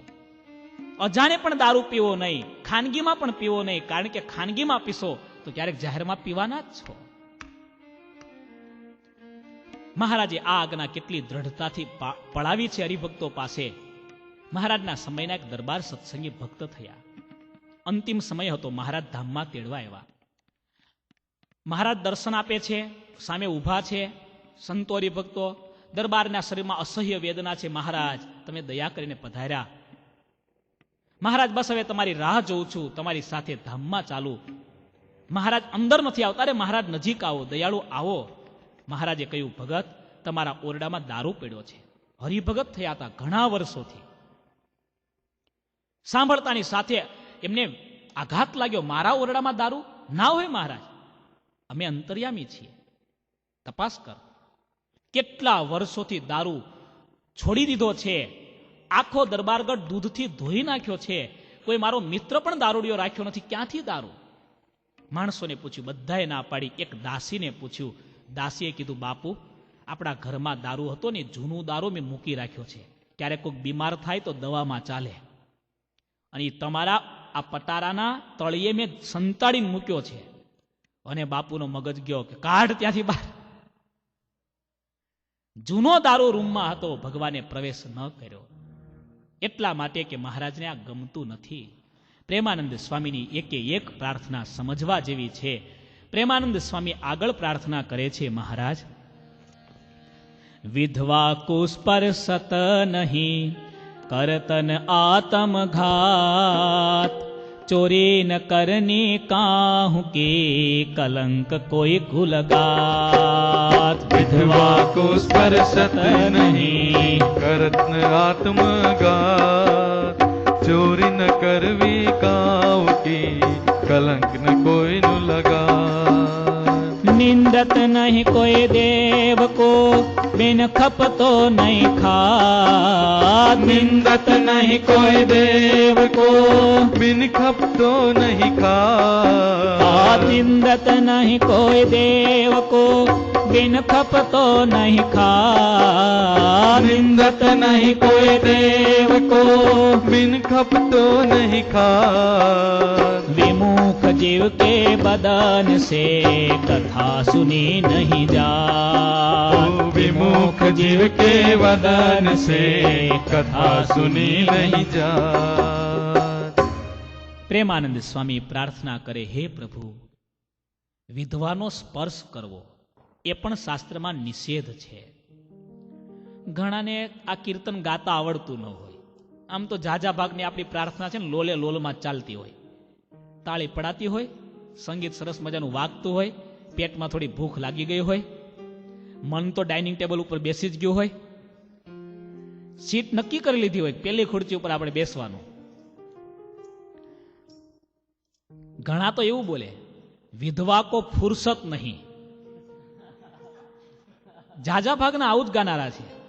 અને આપણે ત્યાં તો બહુ સારું, કચ્છમાં આફ્રિકાના હરિભક્તો, ભલા ભોળા હરિભક્તો, જિંદગીમાં ચોપડી લઈને શીખ્યા ના હોય, પરંપરાથી સાંભળીને બધું શીખ્યા હોય. એટલા કીર્તનો ખોટા બોલે, અમે તો સાંભળીને અમે હસી હસીને ઊંધા પડી જઈએ. બોલો,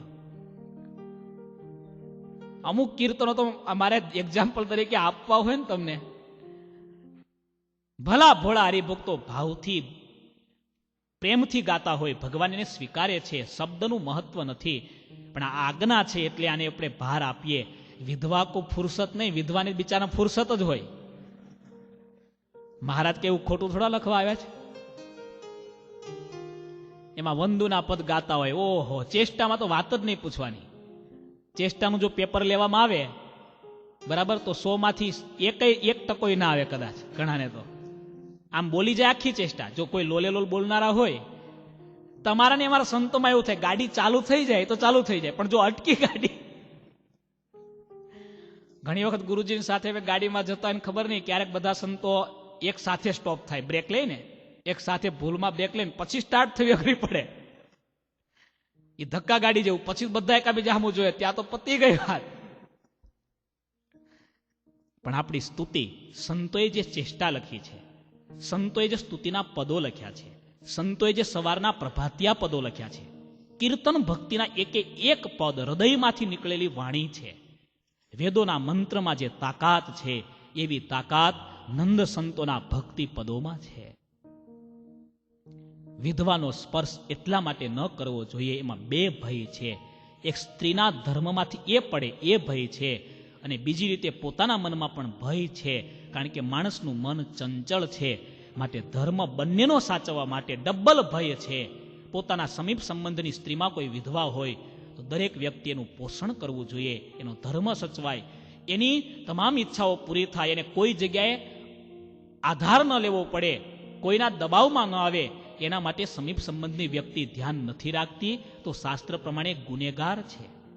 ભગવાન સ્વામિનારાયણે કેટલી ચિંતા કરી. વિધવા બેન હોય, એની પાસે ઓછા પૈસા હોય તો એને મંદિરમાં ધર્માદામાં પણ ન આપવા જોઈએ, આવી ના પાડી. હું એટલા માટે કહું છું, શિક્ષાપત્રીનો સાર તમે આખો કાઢો ને તો પોઝિટિવ નથી લીધું મહારાજે. શું ન કરવું, સત્ય બોલવું એવું મહારાજે નથી લખ્યું, પણ શિક્ષાપત્રીમાં એમ કહ્યું, પોતાનો અથવા પારકો દ્રોહ થતો હોય એવું સત્ય ન બોલવું.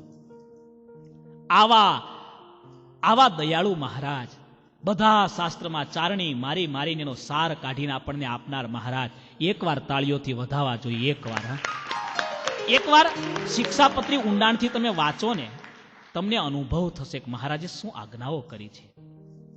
મંદિરમાં પૈસા આપવા એવી નથી આજ્ઞા કરી, પણ એમ કીધું, વિધવા બેન હોય, પૈસા ઓછા હોય અને કાલે એના પૈસા ખૂટે અને બીજા પાસે એને હાથ લાંબા કરવા પડે, એના કરતા એવા બેનો અમારા મંદિરમાં પૈસા ન આપે, એ પોતાનું ધન સાચવે, પોતાનો ધર્મ સાચવે અને અમારી ભક્તિ કરશે ને તો એ પણ અક્ષરધામના અધિકારી છે. એકે એક આજ્ઞાઓ. કરતના આત્મઘાત, શિક્ષાપત્રીમાં આ આજ્ઞાનો બહુ મોટો ભાર છે. માણસના જીવનમાં બે તકલીફ છે. ઠંડી જો અતિ પડે તો પણ માણસો મરી જાય, ગરમી જો અતિશય પડે તો પણ માણસો મરી જાય. બેલેન્સમાં હોય ને ત્યાં સુધી જ ચાલે. સુખ અતિશય આવે છે ત્યારે પણ માણસ બરબાદ થઈ જાય છે, અને જીવનમાં અતિશય દુઃખ આવે છે ને ત્યારે પણ માણસ આત્મહત્યાના વિચારો કરે છે. સહન નથી થતું એનાથી મહારાજે શિક્ષાપત્રીમાં કહ્યું, કદાચ આવું કહ્યું, કદાચ અકાર્ય કઈ ભૂલ થઈ જાય, ન કરવા જેવું કામ પોતાથી થઈ જાય તો બીજા માટે પણ લખ્યું કે એને દંડ આપવો તો કેવો આપવો, એના અંગનું છેદન થાય, એની આંખો ફોડી નાખે, એના હાથ કાપી નાખે, એવો કોઈ દંડ આપવો નહીં. ભૂલ કરનાર ઉપર દયા કરી. શું દયા કરી? કે આવું કોઈ આચરણ થઈ જાય તો પણ ઝેર પીને કૂવામાં પડીને આત્મહત્યા તો કરવી જ નહીં. બીજું પ્રાયશ્ચિત કરી લેવું. ભગવાનના સાધુ પાસે આવી પોતાનો ગુનો એકરાર કરીને પ્રાયશ્ચિત માગી લેવું, પણ આત્મહત્યાના વિચાર કરવા નહીં. નાનામાં નાના પતિતમાં પતિત જીવનો હાથ ઝાલનાર આવા દયાળુ ભગવાન સ્વામિનારાયણ છે. સાતમી પ્રાર્થના છે પ્રેમાનંદ સ્વામીની, હે મહારાજ, કોઈ પણ પ્રકારની વસ્તુની ચોરી ન કરની કાહું કી. મહારાજ, કોઈ પણ નાની મોટી બાબતની કોઈ પણ પ્રકારની ચોરી મારાથી ન થાય. પૂછ્યા વગરની વસ્તુ લેવી એનું નામ ચોરી. હવે અત્યારે તો ચોરીના પ્રકાર ગણવા હોય ને, કામની ચોરી, કરની ચોરી, પૈસાની ચોરી, જેલ બ્રેક. પેલું કયો ફોન? આઈફોનમાં jail break. બોલો, એક છોકરાએ મને પ્રશ્ન પૂછ્યો, મને કે સ્વામીને ચોરી કહેવાય કે ના કહેવાય? આઈડીની ચોરી. શું ચોરી? અત્યારે તો પ્રોફેશનલ ચોરી નીકળી છે, એને ચોરી કેવી કે ન કેવી એ અઘરું થઈ જાય. બોલો, અત્યારના માણસ આમ તમને દેખાય બહુ સજ્જન છે, આમ બહુ દિલદાર હોય એવું લાગે, પણ બહુ ઊંડાણથી જોઈએ ને તો ભગવાનનો ભક્ત એ છે. ટૂંકમાં પસીનો જ્યાં પડતો નથી અને તમે એમનેમ જે પડાવો છો કોઈ પણ રીતે, એ બધા જ ચોરીના પ્રકારો છે. શિક્ષાપત્રીમાં મહારાજ એમ કહ્યું, ધર્મ માટે પણ ચોરી ન કરવી. અરે ફળ ફૂલ જેવી વસ્તુ હોય એ પણ માલિકને પૂછ્યા વગર લેવી નહીં.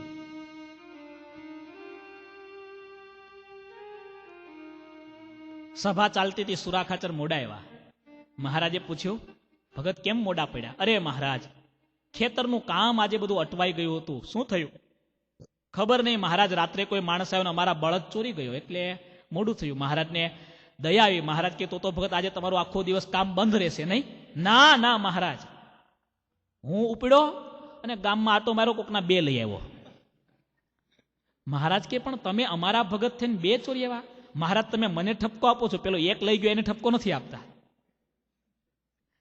મહારાજ નથી, આ બધાને સુધારવા પડશે, રંધો મારવો પડશે, નકર આમ જ ચાલશે. ચોરી કરીને ધર્માદામાં આપે છે. ઘણા એવું માને કે એકવાર લઈ લઈએ આપણે અને પછી થોડું મંદિરમાં આપી દેશું, રસોઈ આપી દેશું. પણ શાસ્ત્ર એમ કહે છે એ લેનાર તો ગુનેગાર છે, પણ એ જે જગ્યાએ આપે છે ને એ પણ ગુનેગાર છે. એટલા માટે સાધુ સંતોએ હરિભક્તનો પૈસો લેતા પહેલા કેવું કે તમારા પાપનો પૈસો હોય તો તમે મંદિરમાં ન આપતા. એ પૈસાને પચાવવો સહેલો નથી. શાસ્ત્ર ના પાડે છે. શાસ્ત્રમાં એટલા સરસ વિવેક બતાવ્યા છે. લોયા ગામના કોળી હતા, ઘેલા કોળી. દુકાળ હતો, ખાવા પીવાનું હતું નહીં, કપડાં હતા નહીં, મજૂરી માટે ભટકતા હતા, રખડતા હતા અને રસ્તામાં સોનાનો દાગીનો મળ્યો, પણ ભગવાન સ્વામિનારાયણના ભક્ત હતા, દાગીના ઉપર ધૂળ નાખી દીધી. પડી વસ્તુ કોઈની હાથે નવ જાલે રાજ, અક્ષરના વાસી વાલો આવ્યા યવની પર. મફતની વસ્તુમાં બહુ માણસનું મન મફતની મળતું હોય ને, ભલ ભલા હરિભગતની બુદ્ધિ બગડી જાય. અમારા હમણાં આ અઠવાડિયામાં એક ઇન્ડિયા બહુ મોટો દાખલો બન્યો. બોલો, મફતની વસ્તુ મળતી હોય, હારા હારા હરિભગતના મન બગડી જાય, બુદ્ધિ બગડી જાય. જરૂર ના હોય તોય બગડે. બોલો, કંઈ કામ ના લાગે એવી વસ્તુ પણ મફત મળે છે ને, ભલ ભલાની બુદ્ધિ બગડે છે. કહેવાય હરિભક્તો હશે, ગરીબીમાં હતા પણ એનું હૃદય અમીર હતું. અને આપણે ભલે પૈસાવાળા દેખાઈએ પણ અંતરથી આપણે કંગાળ છીએ, ભિખારી છીએ. ભગવાનની આજ્ઞા નથી પાળતો એના જેવો કોઈ ભિખારી નથી. માટે આજ્ઞામાં સાવધાન થઈએ. નાનામાં નાની આજ્ઞાને ધ્યાનથી આપણે લઈએ. પ્રેમાનંદ સ્વામી આ મહારાજ પાસે પ્રાર્થના કરે છે. 8મી પ્રાર્થના છે, કલંક ન કોઈકુ લગાત. હે મહારાજ, કોઈ ઉપર હું કલંક ન લગાવું. નિંદાનો એક પ્રકાર છે. માણસ જ્યારે નિંદા કરવા બેસે છે ને ત્યારે ભૂલી જાય છે. કાપવાનું ચાલુ કરે એટલે પછી ઊંડા ઉતરતા ઉતરતા કેટલો કાપે, હાવ કાપી નાખે. ડોક્ટર તો એવું આંગળી કાપને તો આંગળી જ કાપે, પછી હાથ ન કાપે. પણ આ તો શરૂઆત આંગળીથી થાય, આંગળી કપાય, હાથ કપાય, એમ કરતા કરતા મિથ્યા આરોપ. એવું લખ્યું કે અમુક એવા પાપ છે કોઈ વ્યક્તિએ કર્યા છે, એ પાપ ઓછા થાય છે. ક્યારે? કોઈક એની નિંદા કરે, કોઈ એના ઉપર આરોપ લગાવે. 4 બ્રાહ્મણ હતા, કાશીની યાત્રાએ જતા હતા. રસ્તામાં એક વેપારીએ 4 બ્રાહ્મણોને ભૂખ્યા જાણી પોતાના ઘરે જમવા બોલાવ્યા. હાથે રસોઈ કરીને જમનારા બ્રાહ્મણોએ રસોઈ તૈયાર કરી જમવા બેઠા. આકાશમાંથી સમળી નીકળી છે, એના મોઢામાં સર્પ છે. સમળીના મોઢામાં મરેલો સર્પ, પણ એના મોઢામાંથી ઝેરની લાળો પડે છે. આકાશમાંથી નીકળી એ ઝેરની લાળ સીધી પેલા બ્રાહ્મણના રસોઈના પાત્ર હતા એમાં પડી. બ્રાહ્મણોએ ખાધું, 4 બ્રાહ્મણ મરી ગયા. ધર્મરાજા મૂંઝાયા. શાસ્ત્રની કથા જુઓ, ધર્મરાજા મૂંઝવણમાં આવી ગયા. આપણા પુરાણોમાં કેવી સરસ કથાઓ. આ 4 બ્રાહ્મણો સમય પહેલા મર્યા. આ પાપ કોને આપણે વેચવું? બ્રાહ્મણોને આત્મહત્યાનું પાપ ન આપી શકાય, કારણ કે બ્રાહ્મણો તો જાણીને આત્મહત્યા નથી કરી, એટલે બ્રાહ્મણો તો એમાં છૂટા. વેપારીએ બ્રાહ્મણોને જમવા માટે આમંત્રણ આપ્યું, એને પ્રેમથી આમંત્રણ આપ્યું, એના મનમાં પણ પાપ નથી, એટલે એને પણ દંડ ન આપી શકાય. એ અંતરથી નિર્દોષ છે. નંબર 3, આકાશમાં સંભળી જાય છે, એનું તો ખોરાક જ સર્પ છે. સર્પ મરી ગયો છે, એના મોઢામાંથી ભલે ઝેર નીકળે, સર્પને પણ દંડ ન આપી શકાય, સંભળીને પણ દંડ ન આપી શકાય. તો 4 બ્રહ્મ હત્યાનું પાપ નાખવું ક્યાં? 3 દિવસ સુધી આ ચર્ચા ચાલીને ચોથે દિવસે ચિત્રગુપ્તને કીધું તું પૃથ્વી ઉપર ચક્કર મારી આવ ને, ત્યાં મળશે કોઈ લોકેશન. ત્યાં ગાર્બેજ બધી બહુ છે, ડમ્પિંગ સ્ટેશન ને. આપણે આ મંદિરમાં જો આ બધો કચરો કાઢવો છે, ડમ્પિંગની જગ્યા જ નથી મળતી. અમેરિકામાં ગાર્બેજ ન મળે, ઇન્ડિયામાં તો ગમે ત્યાં. અમારે વડોદરા ગુરુકુલની સામે પાણી જવાની ડ્રેનેજ છે, તો આખી કચરાથી જ ભરાઈ ગઈ. અમારા ગુરુકુલ વાળા બધા ત્યાં જ નાખે. મેં કીધું ભાઈ રહેવા દો, ઉત્સવો થાય ને જેટલો કચરો સામે જ નાખી દેવાનો લો. અને પછી ઉનાળામાં પેલા મચ્છર થાય, કરડે કોને? એ કોને કરડે? સ્વામીનું લોહી પીવા આવે બધા. નાની આજ્ઞા આપણે લોપીએ છીએ, પણ એનો દંડ અંતે આપણે જ ભોગવવો પડે છે. શાસ્ત્રનો એક બહુ ટૂંકો ક્રમ છે. તમે ખાડો કરશો તો એમાં તમે જ પડશો, કે તમારા પરિવારના માણસો જ પડશે. તમે આંબો વાવશો તો વહેલી મોડી તમને તમારા પરિવારને કેરી જ મળશે. ભગવાનની આજ્ઞા તમે પાળશો તો સુખી થશો, અને આજ્ઞા લોપશો તો દુઃખી થશો ને થશો. ચિત્રગુપ્ત મહારાજ આવ્યા છે, આખા ગામમાં ફર્યા. એક ઓટલો હતો, ચૌટો. ત્યાં બધા માણસો ભેગા થઈને ગપ્પા મારતા હતા. સાંભળ્યું શું? આ મોટો વેપારી બહુ મોટી મોટી ધર્મની વાતો કરે. મારી નાખ્યા કે નહીં? 4 પતાવી દીધા ને? હજી તો કેટલાને મારશે જોજો તો ખરા. આને શું કહેવાય? નિંદા. પણ નિંદાનો એક પ્રકાર છે. માણસની જીભ જ્યારે લપસે છે ને, ત્યારે બહુ લાંબી લપસે છે. સામેવાળા માણસને કેટલો કાપી નાખે કઈ નક્કી નહીં. પેલો નિર્દોષ હતો, કોઈને ખબર નથી, પણ કેટલો મોટો આક્ષેપ નાખી દીધો છે. ચિત્રગુપ્ત મહારાજે 4 એક એક બ્રહ્મ હત્યા આપી દીધી મફતમાં. લો ભોગવો. પ્રેમાનંદ સ્વામીએ 8મી પ્રાર્થના કરી, પ્રભુ મને કોઈ ભગવાનના ભક્ત ઉપર આ રીતે આક્ષેપ નાખવાનું મન ન થાય એવી દયા કરજો. હવે સ્વામી આગળ પ્રાર્થના કરે છે. ખૂબ સરસ સ્વામીની પ્રાર્થના છે. શિક્ષાપત્રીની જે 11 મુખ્ય પ્રાર્થનાઓ એ સ્વામીએ લીધી છે. નિંદત નહીં કોઈ દેવ કો, બિન ખપતો નહીં ખાત. નિંદત નહીં કોઈ દેવ કો, બિન ખપતો નહીં ખાત. નિંદત નહીં કોઈ દેવ કો, બિન ખપતો નહીં ખાત. નિંદત નહીં કોઈ દેવ કો, બિન ખપતો નહીં ખાત. વિમુખ જીવ के बदन से कथा सुनी नहीं जात. विमुख जीव के बदन से कथा सुनी नहीं जाए. એક કે એક આજ્ઞા જો, કોઈ દેવની નિંદા ન કરો, ભગવાનના અવતારની નિંદા ન કરો. સર્વોપરી નિષ્ઠાનો અર્થ એવો ન થાય બીજા અવતારોને આપણે ગાળો દઈએ. ભગવાનના સર્વોપરી પણાના નિશ્ચયના બળે કરીને ઘણા અવતારોની નિંદા કરતા હોય. હનુમાનજી ગણપતિને તો ગણતા જ ન હોય. એ બહુ મોટું પાપ છે, બહુ મોટું પાપ. મહારાજે એટલા માટે પોતાના હાથે કરેલા મંદિરોમાં રાધા કૃષ્ણ પણ પધરાવ્યા, સિદ્ધેશ્વર મહાદેવ પણ પધરાવ્યા. એટલા માટે કે કાલે ઉઠીને મારો કોઈ ભગત ભૂલમાં આવું પાપ ન કરે. પોતાના હાથે દરેક મંદિરોમાં હનુમાનજી ગણપતિજી મહારાજ પણ પધરાવ્યા. આવા દયાળુ મહારાજ આપણને મળ્યા. પોતાના હાથે બનાવેલા દરેક મંદિરોમાં, પોતાના સમયમાં કરેલા તમામ ઉત્સવોમાં મહારાજે અવતારોને સાથે રાખ્યા છે.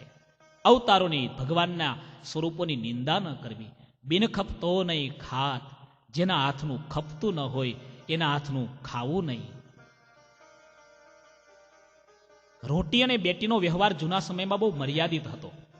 ગમે તેના ઘરે ગમે તે ખાતા નહીં, ગમે તેના ઘરે ગમે તે પોતાની દીકરી આપતા નહીં. આ મર્યાદાઓ હતી એટલે આપણે ત્યાં શુદ્ધ પરંપરા હતી. અને આ વિદેશની સંસ્કૃતિમાં મર્યાદા નીકળતી જાય છે, કાળા ધોળા બધું મિક્સ.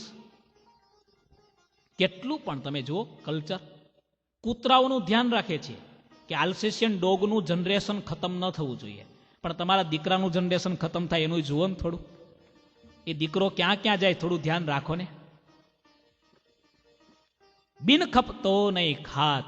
વિમુખ જીવ કે બદન સે કથા સુની નહીં જાત. દરેક આજ્ઞામાં ભગવાનની વાણી, ભગવાનની કથા હોય, ભગવાનના ચરિત્રો હોય, પણ વિમુખ માણસ હોય, જેના હૃદયમાં ભગવાનની ભક્તિ નથી, એના થકી ક્યારેય પણ ભગવાનની વાત પણ સાંભળવી નહીં. પ્રેમાનંદ સ્વામી આ 11 નિયમની માગણી કરી છે. સ્વામી પ્રાર્થના કરે છે, આવો. यही धर्म के नियम में बरतो सब हरिदास, भजो श्री सहजानंद पद छोड़ी और सब आस. यही धर्म के नियम में बरतो सब हरिदास, भजो श्री सहजानंद पर छोड़ी और सब आस. रहे एकादश नियम में करो श्री हरि पद पे, रहे एकादश नियम ने करो श्री हरि पद प्रिय. ताली पाड़ीने रहे एकादश नियम में करो श्री हरि पद पे, रहे एकादश नियम में करो श्री हरि पद प्रिय. प्रेमानंद कहे धाम में जाओ निसंग जगदी. प्रेमानंद कहे धाम में जाओ निसंग जगदी. આ 11 નિયમ રાખે છે અને ભગવાનના ચરણમાં પ્રીત છે. તો પ્રેમાનંદ સ્વામી એમ કહે છે, ધેર ઇઝ નો ડાઉટ. નિશંક થઈને ડંકો વગાડીને દુનિયા જાણે એ રીતે એ ભગવાનના ધામમાં જવાનો જવાનો જવાનો અને જવાનો. પણ આટલી વસ્તુ હોય તો આવો વાલા ભક્તો, મુક્તાનંદ સ્વામીનો 3 દિવસ 3 રાત સમાગમ કર્યો અને પ્રેમાનંદ સ્વામી આખા સત્સંગનો શ્રીજી મહારાજના હૃદયનો જે સાર મેળવ્યો, એ સાર જે આપણને આપ્યો, એ આ અતિ દિવ્ય પ્રાર્થના. આપણે પણ આપણા જીવનમાં આ પ્રાર્થના દ્રઢ કરીએ. મહારાજે પોતે આજ્ઞા કરી, પ્રેમાનંદ સ્વામી પાસે આ પ્રાર્થના ગૌરાવી, ફરી સાંજે ગૌરાવી અને બધાને કહ્યું, નિત્ય આરતી થયા પછી આ પ્રાર્થના ગાજો. કારણ કે આખી શિક્ષાપત્રી વાંચે ને જેટલું ફળ મળે છે એટલું ફળ આ નાનકડી પ્રાર્થનામાં અમે આપવાના છીએ. આવો આપણે પણ મહારાજને દિલથી પ્રાર્થના કરી અને હવે આગળનો કાર્યક્રમ કથા વાર્તા પૂરી કરીશું. હે કૃપાલુ હે ભક્ત પતે ભક્ત વસલ સુનબા, દયા સિંધુ સ્તવન કરી માગુ વસ્તુ સાધ. હે કૃપાલુ હે ભક્ત પતે ભક્ત વસલ સુનબા, દયા સિંધુ સ્તવન કરી માગો વસ્તુ સાધ. હે કૃપાલુ હે ભક્ત પતે ભક્ત વસલ સુનબા, હે કૃપાલુ હે ભક્ત પતે ભક્ત વસલ તાળી પાડીને સુનબા. બધા. હે કૃપાલુ હે ભક્ત પતે ભક્ત વત્સલ સુનબા, હે કૃપાલુ હે ભક્ત પતે ભક્ત વસલ સુનબા, દયા સિંધુ સ્તવન કરી માગુ વસ્તુ સા. દયા સિંધુ સ્તવન કરી માગો વસ્તુ સા. એ દયા સિંધુ સ્તવન કરી માગુ વસ્તુ સા. દયા સિંધુ સ્તવન કરી માગો વસ્તુ સા. સ્વામિનારાયણ સ્વામિનારાયણ સ્વામિનારાયણ સ્વામિનારાયણ સ્વામી નારાયણ સ્વામી નારાયણ સ્વામી નારાયણ સ્વામી નારાયણ સ્વામિનારાયણ સ્વામિનારાયણ સ્વામિનારાયણ સ્વામિનારાયણ સ્વામિનારાયણ સ્વામિનારાયણ સ્વામિનારાયણ તાળી પાડીને ગાઈએ. સ્વામિનારાયણ સ્વામિનારાયણ